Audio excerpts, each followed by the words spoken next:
awalnya tuh kakak kepikiran bahwa ini tuh bisa jadi peluang yang lebih besar.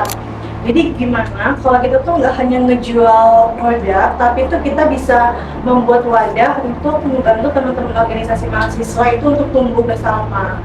Jika paham terkait tadi problem-problem anak organisasi, paham kebutuhannya apa, paham tantangannya di mana. Jadi dari teman-teman di luar sana, jangan tunggu hebat untuk memulai, tapi mulailah supaya menjadi hebat.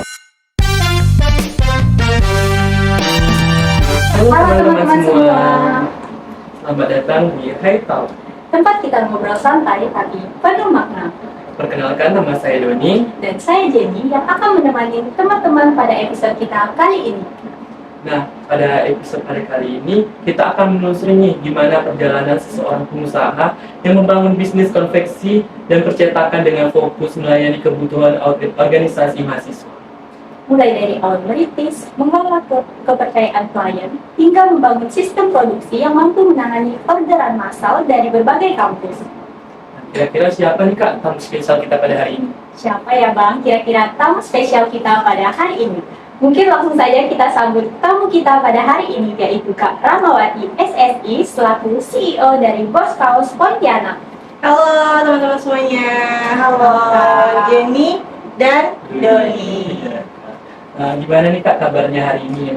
Alhamdulillah luar biasa di cuacanya Pontianak yang panas ini ya, Iya. luar biasa. Nah Kak, gimana sih? Nah, di sini tuh kan kita akan menanyakan nih pengalaman Kakak dalam membangun bisnis dalam bisnis Boskaus ini. Iya. Boleh kalian Kak, kita mulai ke pertanyaan yang pertama. Oh boleh langsung aja. Gimana sih Kak ceritanya? Boleh diceritakan awal mula Kakak kepikiran buat masuk ke dunia bisnis konveksi dan percetakan? Apakah ada momen tertentu atau pengalaman spesifik yang memicu Kakak buat masuk ke bisnis percetakan? Oke, awal mulanya lah ya. Iya. Jujur dari awal tuh kakak nggak ada sama sekali niatan atau kepikiran ataupun planning buat masuk ke dunia bisnis apalagi konveksi. Nah jadi ceritanya itu dulu itu kakak tuh bisa dibilang cukup aktif lah ya di organisasi. Nah hingga suatu ketika pas kakak masih mahasiswa itu kakak tuh diajak gabung sama senior kakak untuk bantuin jualan. Nah dari situlah kakak mulai punya pengalaman pertama dan membuka pandangan tentang dunia bisnis.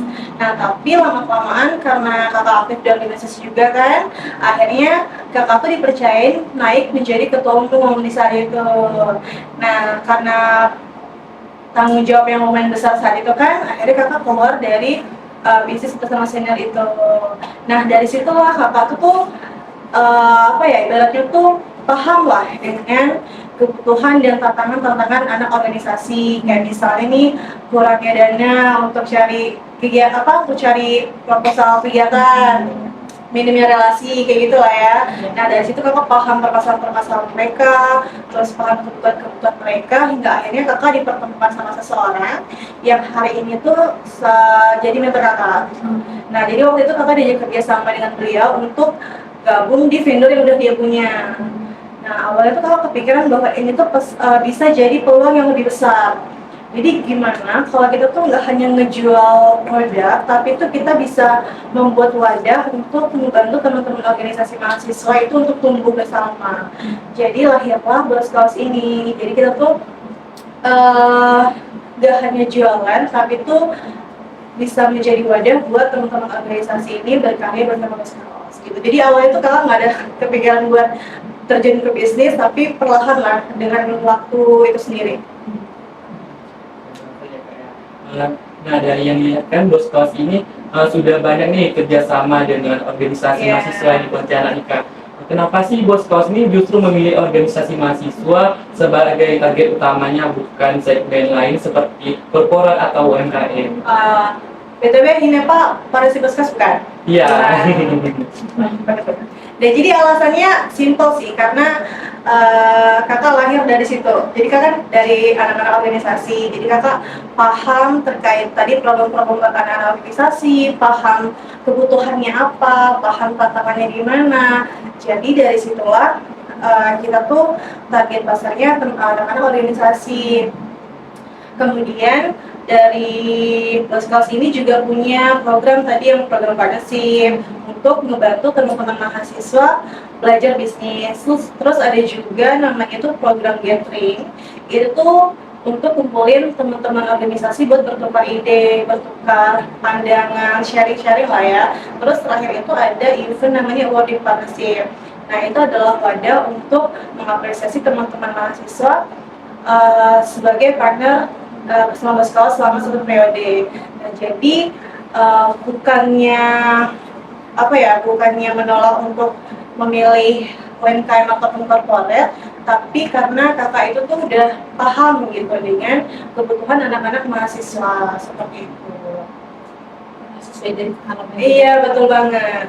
Nah, selanjutnya Kak, di awal bisnis apa sih yang paling Kakak dan tim Boskaus ragu atau takut? Terus bagaimana sih dari Kakak akhirnya mengatasi itu?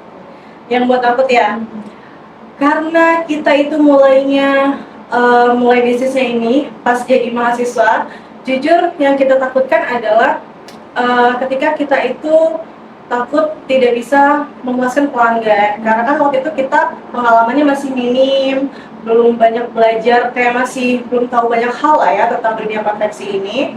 Nah itu yang membuat kita takut, apalagi customer kita kan dari mahasiswa juga. Nah jadi itu kayak teman kita lah ya, jadi tuh takut tidak bisa memberikan kepuasan tersendiri, takut terlambat produksi misalnya, atau takut kualitasnya tidak sesuai. Nah cuman pelan-pelan kita banyak belajar dari masalah-masalah yang datang, jadi kita ya dari situlah kita banyak belajar pengalaman, banyak belajar soal gimana sih memanage produksi, memanage tim, sama memanage produk-produk yang bisa kita hasilkan dengan kualitas yang bagus. Oke, lanjut ya Kak ya. Oke. Seberapa besar sih peran teknologi atau tools digital dalam bisnis Boskaus ini sekarang? Mulai dari kayak desainnya, komunikasi klien, sampai manajemen order. Oke, peran teknologi ya. Iya. Jujur peran teknologi ini cukup besar ya, apalagi di dunia sekarang yang serba AI. Iya. Nah, jadi kalau kita tuh sangat terbantu dengan adanya teknologi, kayak desain, kita kan udah ada Canva ya sekarang, jadi semua tim bisa langsung berada di satu halaman lah, jadi nggak perlu banyak aplikasi, jadi memudahkan kita dalam bisa mendesain. Terus tadi AI itu tuh juga membantu kita untuk kayak misalnya brainstorming konten, terus copywriting, terus membantu kita untuk merapikan pesanan-pesanan. Jadi bukan kita yang menjadi budak AI, tapi bagaimana supaya ini bisa membantu kita gitu. Jadi sangat berperan lah teknologi ini. Selanjutnya nih Kak, kan sekarang Boskaus nih banyak bersama dengan organisasi. Ya. Nah, kedepannya apakah Boskaus ini ingin tetap berfokus di segmen mahasiswa atau ada rencana memperluas ke pasar lain? Mahasiswa akan tetap jadi DNA-nya Boskaus, cuman kalau misalnya ke depan mungkin kita akan memperluas ke sekolah-sekolah mungkin, terus komunitas-komunitas, atau bisa juga lembaga-lembaga seperti itu. Mungkin kita akan memperluas dengan membawa tadi tujuan kita untuk membantu teman-teman berkarya. Terus nih Kak, gimana sih Boskaus ini memastikan bahwa pasar organisasi mahasiswa itu cukup besar dan berkelanjutan untuk mendukung pertumbuhan bisnis dalam jangka panjang? Oke, jadi yang cukup menarik dari organisasi mahasiswa ini adalah regenerasinya yang nggak pernah putus, benar kan? Iya. Jadi setiap kepengurusan itu kan pasti ada kepengurusan baru, pasti ada mahasiswa baru, seperti itu kan. Nah dari situlah kita bisa melihat peluang bahwa oh ini tuh bisa menjadi bisnis yang berkelanjutan untuk jangka panjang. Pasti kalian setiap kepengurusan baru buat baju baru kan? Iya. Jadi dari situlah kita bisa melihat peluang, oh ini tuh bisnisnya bisa berkelanjutan nih dan jangka panjang seperti itu. Bagaimana sih Kak cara Boskaus membangun kepercayaan dari satu organisasi ke organisasi lain sehingga menciptakan efek domino yang menguntungkan untuk bisnis Boskaus itu? Oke, jadi yang pertama kita itu bukan hanya ngejual produk, tapi ngejual kepercayaan atau menjual pelayanan. Nah, jadi kalau misalnya produk kan banyak ya di sana vendor-vendor yang menjual dengan produk yang sama, tapi di sini tuh kita tadi kita ngebuatin event-event di mana kita tuh bisa terus memperbaiki koordinasi dan hubungan dengan teman-teman pelanggan, teman-teman partnership seperti itu. Jadi kita tuh nggak hanya sebatas menjual pembeli, jadi habis beli udah, tapi setelah selesai pemesanan tuh kita tetap berkomunikasi, kontekan. Makanya tadi kita buatin event supaya ngumpulin teman-teman lagi untuk sharing seperti itu. Jadi makanya dari situlah Domino itu tuh lahir secara alami berkembang gitu. Bisnis Boss Kaos kan udah menyentuh banyak kampus dan banyak organisasi nih Kak. Apa sih dampak terbesar yang paling dirasakan oleh Boss Kaos selain keuntungan finansial, misalnya pengalaman, jaringan atau hubungan dengan orang lain? Oke, jadi karena ini kan kita kan berpartisip dengan teman-teman mahasiswa ya. Nah, yang kami rasakan itu ketika kita tuh bisa menjadi salah satu bagian dari cerita mereka berkembang atau bertumbuh. Kayak misalnya tuh kan kita ada sering kontekan nih sama salah satu ketua mahasiswa atau beberapa ketua mahasiswa. Nah, dari situlah ketum-ketum ini tuh bisa banyak belajar dari Boss Kaos Pontianak, belajar bisnis, belajar leadership dan segala macam, hingga akhirnya dia ketika selesai kepengurusan tuh, ketika dia udah jadi profesional di bidangnya, dan dia tuh masih kontekan sama Boss Kaos nih. Nah, dari situ ada rasa bangga tersendiri lah dengan klien-klien atau dengan teman-teman partnership. Jadi nggak hanya soal finansial, nggak soal keuntungan, tapi itu ada ada rasa bangga tersendiri lah melihat teman-teman partnership itu tumbuh bareng Boss Kaos. Selanjutnya nih Kak, kalau Kakak lihat beberapa tahun ke belakang, apa sih satu keputusan yang paling berpengaruh pada arah bisnis Boss Kaos ini Kak? Keputusan ya, mungkin keputusan pas tadi kakak memilih untuk menjadi ketua umum. Karena dari situ tadi akhirnya kakak memahami kebutuhan teman-teman, memahami tantangan dan problemnya teman-teman, dan dari situ kakak bisa bertemu mentor kakak sekarang. Nah, jadi kalau misalnya kemarin kakak memilih untuk tidak menjadi ketua umum, kayaknya Boss Kaos ini enggak lah ya, nggak boleh sombong ya. Oke, boleh kali lanjut nih Kak ya.